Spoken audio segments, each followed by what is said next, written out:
उत्तर प्रदेश की जनपद शाहजहांपुर के मेडिकल कॉलेज में कल बीती रात एक महिला प्रसूति विभाग में सितारा नाम की एक महिला के बच्चे पैदा होने के बाद उसकी कोरोना पॉजिटिव रिपोर्ट आई, जहां कोरोना पॉजिटिव रिपोर्ट आने से स्टाफ में हड़कंप मच गया। हॉस्पिटल और पीड़िता के परिजनों ने हंगामा किया।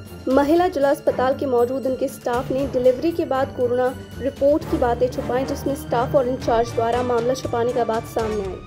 वहीं नाइट के स्टाफ ने कोरोना पॉजिटिव रिपोर्ट का मामला खोला, जहां पीड़ित महिला के परिजनों द्वारा महिला सीएमएस को बुलाने को कहा गया, लेकिन जब वो नहीं आई और न ही लेबर रूम को बंद किया गया। जब स्टाफ ने हंगामा किया तो महिला सीएमएस आई और फिर रात में ही प्रसव पीड़ित महिला और अन्य मरीजों की रात्रि में ही छुट्टी कर दी गई, जहां दर महिला जिला अस्पताल के मरीज और तीमारदार भटकते रहे। देखिए शाहजहांपुर से मोहम्मद सलीम की रिपोर्ट। सिस्टर क्या हुआ इस समय अचानक जो एकदम हड़कंप मच गया? सुबह 5:45 बजे डिलीवरी हुई। डिलीवरी के बाद पेशेंट वहाँ चला गया, उसके बावजूद भी यहाँ पे कुछ नहीं हो रहा है। 6 बजे रिपोर्ट आ गई। 6 बजे रिपोर्ट आने के बावजूद लेबर रूम खूब आराम से चल रहा है, ना ही यहाँ पे कोई अधिकारी आया देखने के लिए। हम लोग फोन भी कर रहे हैं, तब भी किसी ने कोई हमारी सुधी नहीं दे रहा है कि हम लोग क्या करें। अब ये कहा जा रहा है कि पीपीई किट पहन के हम लोग डिलीवरी कराएं। अब प्लास्टिक का एप्रोच पहन के हम लोग कैसे डिलीवरी इतनी गर्मी में करा सकते हैं? लेकिन इस समय तो कोरोना निकला तो पीपीई किट का सवाल ही नहीं उठता। लेबर में फैन भी ढंग के नहीं है, फैन भी बहुत लंबे चल रहे हैं। तो इस समय जो कोरोना निकला है किसके निकला है? एक पेशेंट सितारा नाम की उसको निकला है। जो जब पेशेंट के कोरोना निकला तो उस समय स्टाफ में मौजूद तो इन्होंने स्टाफ के आपने क्या इन्होंने करा, देखा नहीं देखा? हम लोग को इसके बारे में कुछ नहीं पता। हमारे पास फोन आया कि ऐसी बात हुई है, कोरोना पेशेंट की डिलीवरी हो गई। वो जो सुबह 5 बजे हुई थी और 6 बजे शाम को उसकी रिपोर्ट आई।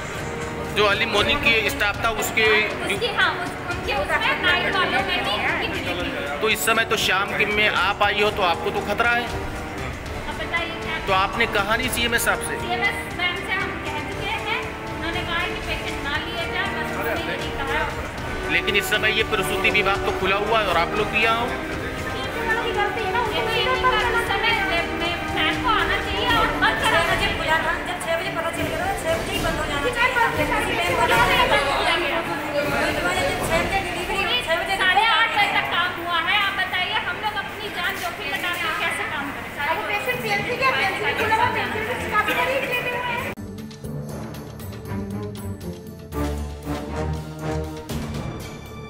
हरदोई की बेनीगंज पुलिस और स्वाट टीम को हरियाणा की प्रतिबंधित शराब हरदोई में खपाने की खरीद फरोख्त का भंडाफोड़ करने में बड़ी सफलता हाथ लगी है। पुलिस ने 9 लाख की प्रतिबंधित शराब, नकली QR कोड लगे स्टिकर और शराब की बोतल के ढक्कन के साथ 5 अभियुक्तों को 2 लग्जरी कार 4 पहिया गाड़ियों के साथ पकड़ा और उन्हें जेल भेज दिया है। यहाँ आपको ये भी बताना आवश्यक है कि इससे पहले भी पुलिस कई बार इन शराब माफियाओं की धरपकड़ कर चुकी है, लेकिन राजनीतिक और पुलिसिया संरक्षण के चलते जिले में बड़े पैमाने पर नकली और हरियाणा की शराब की सप्लाई की जाती रही है। अगर देखा जाए तो इन धरपकड़ के बावजूद ये शराब माफिया इतने सक्रिय हैं कि ये अवैध शराब का धंधा निरंतर जारी रखते हैं, क्योंकि कहीं ना कहीं अच्छी रसूख रखने वाले राजनीतिज्ञ और पुलिस के अधिकारी भी इसमें शामिल रहते हैं। उदाहरण के तौर पर देखा जाए तो पूर्व में हरदोई के चर्चित सपा नेता सुभाष पाल, हमेशा सत्ता दल में रहे पिहानी के पूर्व ब्लॉक प्रमुख JP गुप्ता, जिले के चर्चित नेता से संरक्षण प्राप्त और वर्तमान में शाहाबाद ब्लॉक प्रमुख प्रतिनिधि नलिनी गुप्ता सहित इत्यादि लोग पूर्व में भी जेल जा चुके हैं, पर इस अवैध धंधे का कारोबार रुकने का नाम नहीं ले रहा। आज की इस कार्यवाही में मुखबिर से मिली सूचना के आधार पर बेनीगंज पुलिस और स्वाट टीम के सदस्यों ने संयुक्त रूप से छापा मारकर 100 पेटी में रखी 9 लाख कीमत की हरियाणा प्रांत की प्रतिबंधित शराब बरामद की है। पुलिस ने इस छापेमारी में 5 अभियुक्तों को गिरफ्तार भी किया है। बरामदगी स्थल से पुलिस को रैपर ढक्कन और नकली QR कोड स्टिकर बड़ी मात्रा में बरामद किए गए हैं। इतना ही नहीं, मौके से 2 4 पहिया वाहन भी बरामद किए गए हैं। पुलिस अधीक्षक अमित कुमार ने बताया कि हरियाणा से बड़े पैमाने पर शराब लाकर यहाँ उसकी रिब्रांडिंग और लेबलिंग करके विक्रय करने की योजना थी। इस कार्य में संलिप्त बाराबंकी जनपद के गांव सुरसंडा, थाना मसौली निवासी अनुज जायसवाल और लक्ष्मू, सीतापुर जनपद का निवासी सुशील जायसवाल पुत्र श्री कृष्ण जायसवाल, मनोज कुमार जायसवाल पुत्र अशोक कुमार निवासी रसूलपुर, थाना कोतवाली शहर, जिला बाराबंकी, अमित गुप्ता और मोनू पुत्र रमेश चंद्र निवासी प्रियदर्शनी कॉलोनी, मडियावा, लखनऊ और राजेश जायसवाल पुत्र रामस्वरूप जायसवाल निवासी त्रिवेणी नगर, अलीगंज, लखनऊ को गिरफ्तार कर लिया गया है। इससे पहले कि लोग अपने मंसूबों को अंजाम दे पाते, पुलिस ने समय रहते उनकी तैयारियों पर पानी फेर दिया। इस अभियान की ब्रजकिशोर सिंह, एसओजी प्रभारी अरविंद यादव, बेनीगंज थाना के उपनिरीक्षक संजय कुमार राय इत्यादि शामिल रहे। ये जिले की स्वाट टीम और थाना बेनीगंज द्वारा ज्वाइंट ऑपरेशन चलाया गया। जिसमें ये पता चला कि कुछ शराब की दुकानों में सेल्समैन जो है ढक्कन खरीदते हैं और ढक्कन खरीद के उस पर जो शराब की ओरिजिनल जो शराब की बोतलें हैं उनके ढक्कन चेंज करके उनसे शराब निकालकर पानी मिलाकर बेच देते हैं। जिसके दौरान बाद में जानकारी की गई तो ये लोग कहीं किसी दूसरे जनपद से ढक्कन खरीद के लाते थे, जिसमें अभी वर्तमान में 20,000 ढक्कन हमारे पास बरामद है। और इस पूरी प्रक्रिया में 100 पेटी शराब बरामद है, जिसकी कीमत लगभग 9 लाख रुपये है। इसमें 2 गाड़ियाँ भी बरामद हैं। एक व्यक्ति सुशील कुमार जायसवाल है, जिसके ऊपर पहले भी मुकदमा लिखा हुआ है शाहजहाँपुर। ये अलग अलग जनपदों के रहने वाले हैं। इनका क्राइम लखनऊ, हरदोई और अन्य जिलों में भी फैला हुआ है। अभी इसमें आगे भी जानकारी की जा रही है। आगे भी बहुत सारे लोग सम्मिलित होने की संभावना है इसमें, जिनके बारे में अभी भी छापेमारी जारी है। जो शराब पकड़ी गई है, उस शराब मिश्रित शराब है या इसमें से पानी मिला? देखिए, अभी ये जांच के बाद पता चल पाएगा। जो प्रथम दृष्टया ढक्कन चेंज करने का मामला है, तो इससे ये पता चलता है कि मिश्रित शराब भी है। साथ ही साथ हरियाणा के द्वारा जो निर्मित एक्साइज एक्ट का वायलेशन करते हुए शराब बेची जाती है अवैध रूप से, वो भी शराब हमारे यहाँ 100 पेटी बरामद है।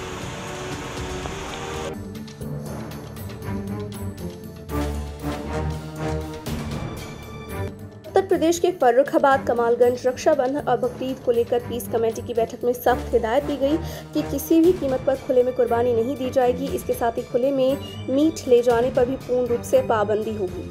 उप जिलाधिकारी अनिल कुमार, सीओ अमृतपुर राजवीर सिंह और थानाध्यक्ष अजय नारायण सिंह ने शांति कमेटी की बैठक कर लोगों को कोरोना 19 प्रोटोकॉल का पूर्ण रूप से पालन करने की नसीहत दी। किसी भी धार्मिक स्थल पर सामूहिक नमाज पर रोक लगाई गई है। इसके अलावा खुले में जानवरों की कुर्बानी करने और खुले में मांस ले जाने की अनुमति नहीं है। सीओ ने कहा कि बकरीद पर किसी भी प्रतिबंधित जानवरों की कुर्बानी न करें। उन्होंने लोगों से बकरीद का त्योहार आपसी भाईचारे के साथ मनाने की अपील की। कहा कि कोई व्यक्ति समस्या उत्पन्न करता है तो उसके खिलाफ सख्त कार्यवाही अमल में लाने के निर्देश दिए। गाँव क्षेत्र के सभी प्रधानों व्यापार मंडल के पदाधिकारी मौजूद रहे।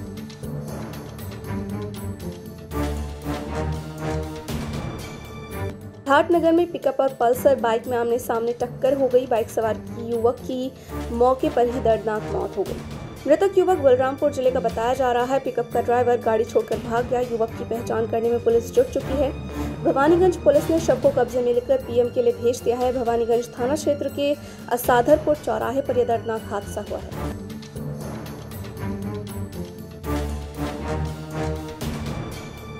खबर चंदौली के मुगल सराय से है, जहां अनिश्चितकालीन लॉकडाउन से आजजा कर व्यापारियों द्वारा एसडीएम का घेराव कर दुकानों को खोले जाने की अनुमति मांगी गई। दरअसल 10 दिन पूर्व मुगल सराय में कोरोना की बड़ी संख्या में मरीज मिलने के बाद लॉकडाउन लगा दिया था, जिसके बाद से सभी दुकानें पूरी तरह से बंद थी। जिस समय रविवार को समाप्त हो गया, उसके बाद सोमवार को दुकानें खोली गई, लेकिन पुलिस द्वारा उसे बंद करा दिया गया, जबकि आदेश 10 दिन का था। विरोध स्वरूप व्यापारियों ने एसडीएम मुगल सराय की गाड़ी का घेराव कर दिया, जिसके बाद जल्द निस्तारण की बात कहे जाने पर व्यापारी मानने को तैयार हुए। देखिए चंदौली से पवन कुमार श्रीवास्तव की रिपोर्ट। क्या नाम परिचय अपना? रोहित सचदेवा, जीटी रोड पे हमारी दुकान है। मजिस्ट्रेट सर से अभी वार्ता हुई, उन्होंने सब व्यापारियों की समस्या को सुना और उस पर सभी की समस्या को जानते उन्होंने कहा कि बहुत ही जल्द आप लोग की समस्या का समाधान किया जाएगा। हम लोग भी यही चाहते हैं कि हमारी समस्या का जल्द से जल्द समाधान हो, क्योंकि काफ़ी दिनों से हमारा व्यापार बंद है और व्यापारी कितने दिन तक आके घर पे रहेगा। प्रशासन को ध्यान देना चाहिए व्यापारियों की समस्या पर। तो आज आप लोग दुकान खोल रहे हैं? आज हम लोग कोई आदेश नहीं था, इसलिए कोई दुकान हम लोग नहीं खोल रहे हैं। आदेश मिलने के बाद ही हम लोग दुकान खोलेंगे।